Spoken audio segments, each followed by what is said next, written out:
Yo, today we're talking about UFC APEX, whatever number it is, Garcia versus Onama. Pretty bad card name-wise, obviously. It's a UFC APEX card, so you cannot expect too much. But low-key, there are some bangers on this card, bro. There are some good fights here. I expect a lot of finishes. Even the women's fights are pretty good. So let's start with a main event, Steve Garcia versus David Onama. I think this is going to be a banger.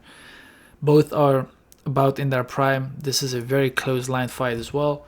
Both guys are on at least a 4-fight win streak. Steve Garcia is on a 5 or 6-fight win streak even. Yeah, 6-fight win streak. 5 of those by finish. The last one was his fight versus Calvin Kattar, who's very hard to finish.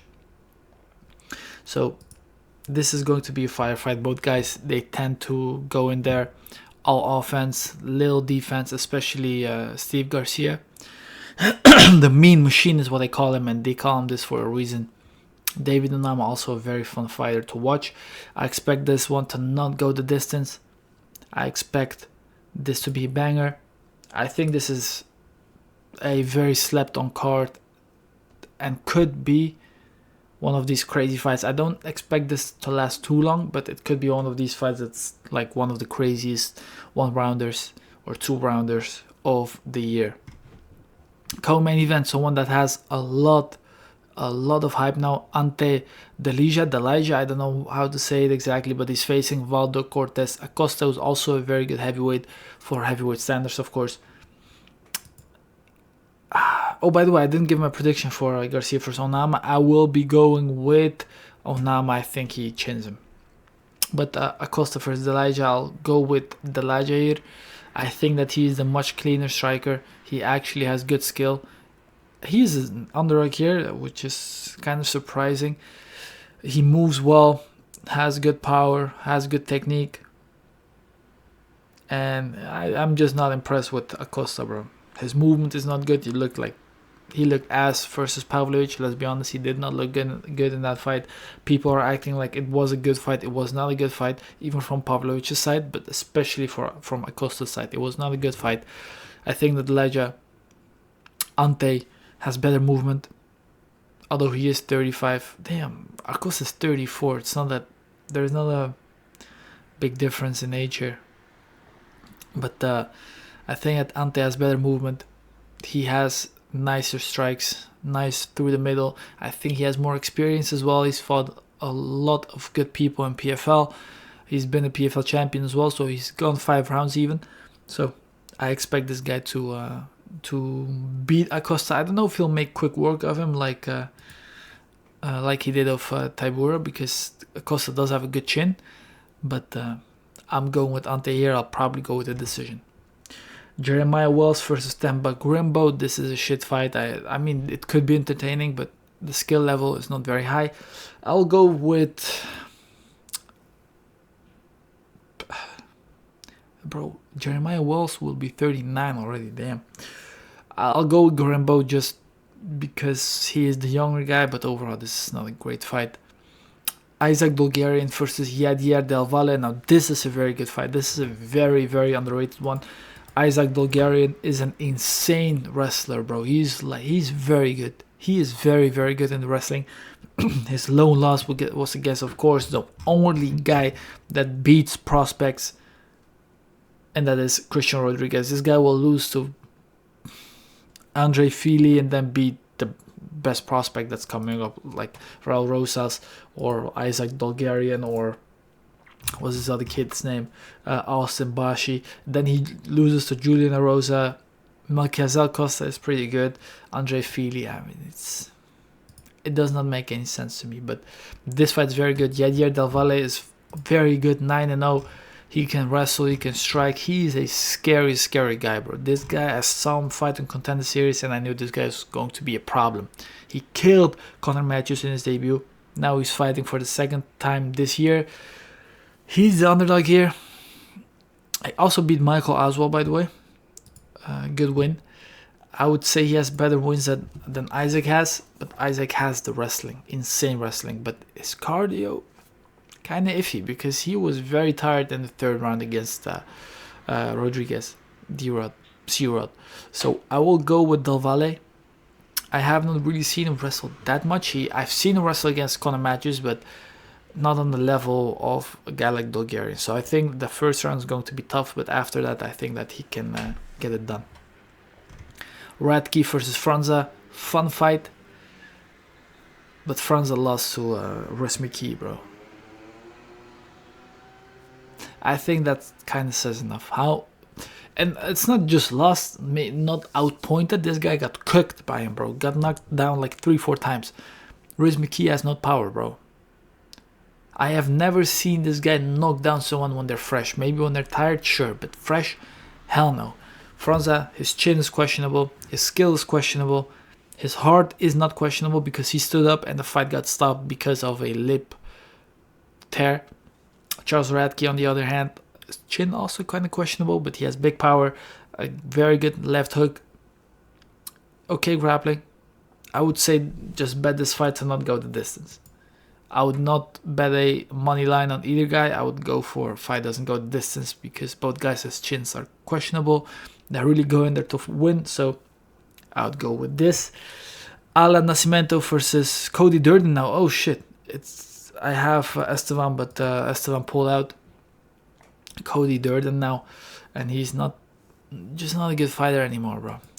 Alan Nascimento takes the bag. Just chokes him out, bro. If Cody Durden, he got cooked by Tagiron Bekov, got cooked by him, beat Jake Hadley, but it was a very, very tough fight where he was almost submitted a few times. Got cooked by Jimmy Fleek, but some time ago got cooked by Bruno Silva, Joshua Van, Jose Ochoa. So not bad losses, to be honest, but Alan Nascimoto's only loss was against Tagiron Bekov in the UFC, and this was very, very close. I remember this fight. I gave the fight to Nascimento myself. Since then, this guy's only fought 3 times, bro. Since 2021, he's fought 3 times. One of those in May 2025, and he missed weight in this one.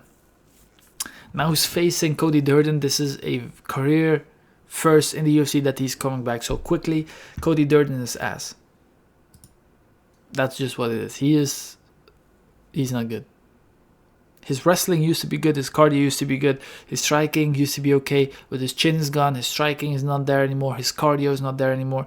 Alan Nascimento takes his bag, rides it out for the first round, submits him in the second or third. That's my prediction.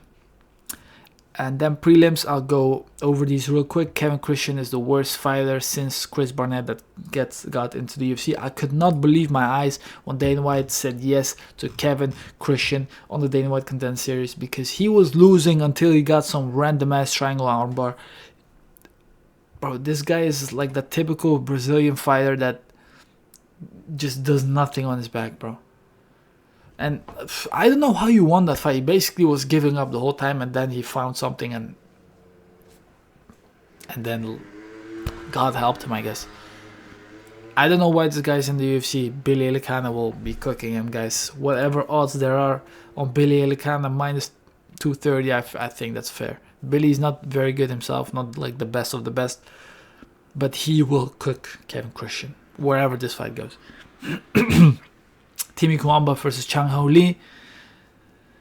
Chang Ho Lee, I'm a fan of this guy because he is a dog, bro. I remember watching this fight on Road to UFC, and this kid, he was getting cooked in 2 rounds and 2.5 rounds even, and then half a round to go, he reversed the position and got a TKO. This guy has grit, has good wrestling, has heart, has cardio, and he has crazy ground and pound, bro. If you saw his UFC debut, that was scary. Or not UFC debut. Oh, I mean, yeah, it was a UFC debut, I guess.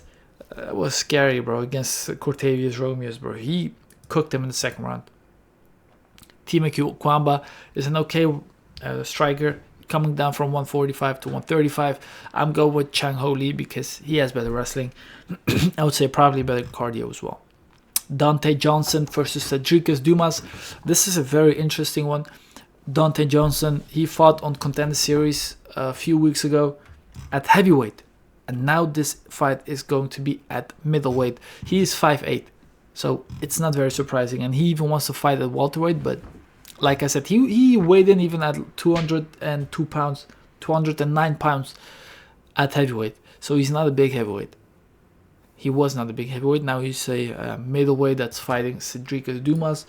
He has huge power. He knocked out an opponent that was way, way heavier than him in 1 minute. And I think he's going to be doing the same here. Cedric Dumas, bro, he's not good. You can tell me whatever you want. Cedric Dumas, he didn't quit, but he found a way to get an extra paycheck against in his last fight against Zach Reese. It was a perfect scenario for him, and I think he took that occasion and just took the paycheck, because I would say that with one more loss he's out of the UFC. Dante Johnson is a huge favorite, and that makes sense. I'm seeing a first round knockout for this kid. Caitlin Vieira versus Norma Dumont. I guess I'll go with Norma Dumont. I guess I'll go with her. There's no real breakdown here, guys. Whatever could happen. Caitlin Vieira is weird. Norma Dumont is okay. She's pretty good. I would say she wins this one. Next up, Conejo Ruiz versus Alice Ardelin. This is the lowest level fight on this card. 10-7 versus 10-4. And Ardelin is 10-7, and she is a minus 420 favorite. I would agree with her being the favorite, but I'm picking her, but whatever. And by the way, guys, if you want our official picks, our stout low bets, we've been doing very well this year. We got cooked on the last two. I'm going to be honest, we got cooked. Well, not cooked, but we lost the last two events. But we will be coming back at the end of the year, starting from this card, guys. Trust. Next up, Phil Rowe versus Seok Hyun Ko. Seok Hyun Ko really impressed me in his last fight against Oban Elliott. Phil Rowe did impress me, but less against what's this guy? His name again, Angelusa. Made a very good comeback, but needing a comeback against Angelusa, kind of questionable to me. But overall, Seok Hyun Ko, very good wrestling. He is a Sambo world champion in 2019, so the first one from South Korea. So this guy's good. Good grappling, good judo as well. Very good judo. Okay striking. I'll go with him. I think he's just going to be out grappling Phil Rowe here. I think that's just what it's going to be. And then to the first fight on the card, Talita Alencar versus Ariane Carnelossi. Carnelossi is huge for a woman. She has bigger biceps than me.